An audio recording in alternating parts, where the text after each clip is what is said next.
ರಾಜ್ಯ ಸರ್ಕಾರ ಘೋಷಣೆ ಮಾಡಿರುವ 5 ಗ್ಯಾರಂಟಿಗಳಲ್ಲಿ ಒಂದಾದ ಶಕ್ತಿ ಯೋಜನೆಯಡಿ ಕೋಟ್ಯಾಂತರ ಮಹಿಳೆಯರು ಉಪಯೋಗ ಪಡೆಯುತ್ತಿದ್ದಾರೆ. ಆದರೆ ಕೆಲ ಪ್ರದೇಶಗಳಲ್ಲಿ ಶಕ್ತಿ ಯೋಜನೆಯಿಂದ ತೃತೀಯ ಲಿಂಗಿಗಳು ಅವಮಾನಕ್ಕೆ ಒಳಗಾಗುತ್ತಿದ್ದಾರೆ.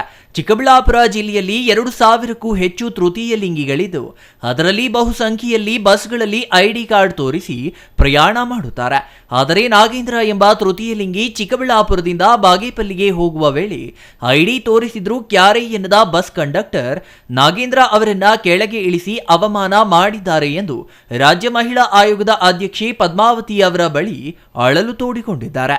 ರಾಜ್ಯ ಮಹಿಳಾ ಆಯೋಗದ ಅಧ್ಯಕ್ಷೆ ಪದ್ಮಾವತಿ ನೇತೃತ್ವದಲ್ಲಿ ಚಿಕ್ಕಬಳ್ಳಾಪುರ ಜಿಲ್ಲಾಡಳಿತ ಭವನದಲ್ಲಿ ಜಿಲ್ಲಾಧಿಕಾರಿಗಳ ಮತ್ತು ತೃತೀಯ ಲಿಂಗಿಗಳ ಮುಖಂಡರ ಜೊತೆ ಸಭೆ ನಡೆಯಿತು.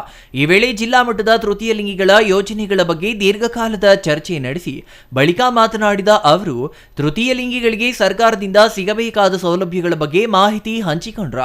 ವಿಶೇಷವಾಗಿ ತೃತೀಯ ಲಿಂಗಿಗಳಿಗೆ ಸ್ವಾವಲಂಬಿ ಜೀವನ ನಡೆಸಲು ಅಗತ್ಯ ವ್ಯವಸ್ಥೆ ಕಲ್ಪಿಸುವಂತೆ ರಾಜ್ಯ ಸರ್ಕಾರಕ್ಕೆ ಮನವಿ ಮಾಡಲಿದ್ದಾರೆ ಎಂದರು.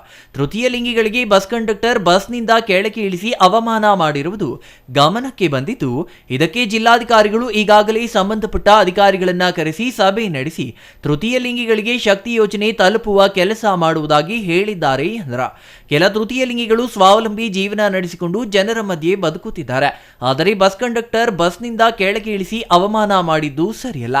ಇದಕ್ಕೆ ಜಿಲ್ಲಾಧಿಕಾರಿ ರವೀಂದ್ರ ಅವರು ಆದಷ್ಟು ಶೀಘ್ರ ಅಧಿಕಾರಿಗಳ ಸಭೆ ಕರೆದು ಚಿಕ್ಕಬಳ್ಳಾಪುರ ಜಿಲ್ಲೆಯಲ್ಲಿ ತೃತೀಯ ಲಿಂಗಿಗಳಿಗೆ ಶಕ್ತಿ ಯೋಜನೆ ಸಿಗುವ ಹಾಗೆ ಮಾಡಲಿ ಎಂಬುದೇ ನಮ್ಮ ಆಶಯ ಎಂದು ತೃತೀಯ ಲಿಂಗಿಗಳು ಮನವಿ ಮಾಡಿದ್ರು.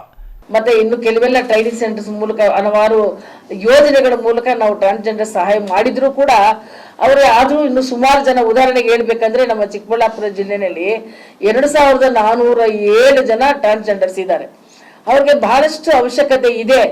ಆದ್ರೆ ನಮ್ಮಲ್ಲಿ ಟಾರ್ಗೆಟ್ ಬಹಳ ಕಡಿಮೆ ಇರೋದ್ರಿಂದ ಎಲ್ಲರ ಒಂದು ಅವಶ್ಯಕತೆಗಳನ್ನು ಕೂಡ ನಾವು ಫುಲ್ಫಿಲ್ ಮಾಡಕ್ ಆಗ್ತಾ ಇಲ್ಲ.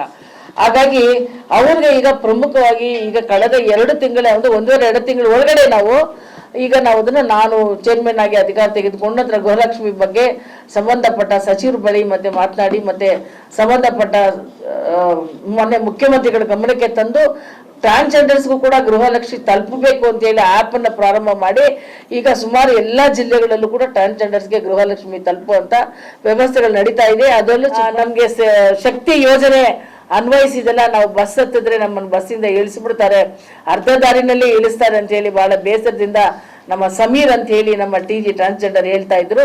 ಅದಕ್ಕೆ ತಕ್ಷಣ ನಮ್ಮ DC ಅವರು ಸ್ಪಂದಿಸಿ ನಾನು ಕೂಡಲೇ ಟ್ರಾನ್ಸ್ಪೋರ್ಟ್ ಸಂಬಂಧಪಟ್ಟ ಯಾರು ಅಧಿಕಾರಿಗಳಿದ್ದಾರೆ ನಮ್ಮ ಜಿಲ್ಲಾವಾರು ಅಧಿಕಾರಿಗಳನ್ನ ಕರೆಸಿ ಸಭೆಯನ್ನು ಮಾಡಿ ನಮ್ಮ ಟ್ರಾನ್ಸ್ಜೆಂಡರ್ಸ್ಗೂ ಕೂಡ ಆ ಶಕ್ತಿ ಯೋಜನೆ ಅವ್ರಿಗೆ ತಲುಪೋ ರೀತಿಯಲ್ಲಿ ಮಾಡ್ತೀನಿ ಅನ್ನೋ ಮಾತನ್ನ DC ಅವರಿಗೆ ಹೇಳಿದ್ರು. ಬಹಳ ಖುಷಿ ಆಗುತ್ತೆ. ಅಧಿಕಾರಿಗಳಿಗೆ ಮಾಡಬೇಕು, ಸೇವೆ ಮಾಡಬೇಕು, ವ್ಯವಸ್ಥೆಗಳಿಗೆ ಸಾಮಾನ್ಯಗೆ ತಲುಪಿಸುವಂತ ಮನೋಭಾವನೆ ಇರಬೇಕು. ಆ ಮನೋಭಾವನೆ ಇಲ್ಲಿರ್ತಕ್ಕಂಥ ಎಲ್ಲ ಅಧಿಕಾರಿಗಳನ್ನ ನೋಡಿದ್ದೇನೆ ಅಂತ ಹೇಳಕ್ಕೆ ಬಯಸ್ತಾ ಇದ್ದೇನೆ. Praveen, CTV news, Chikkaballapur.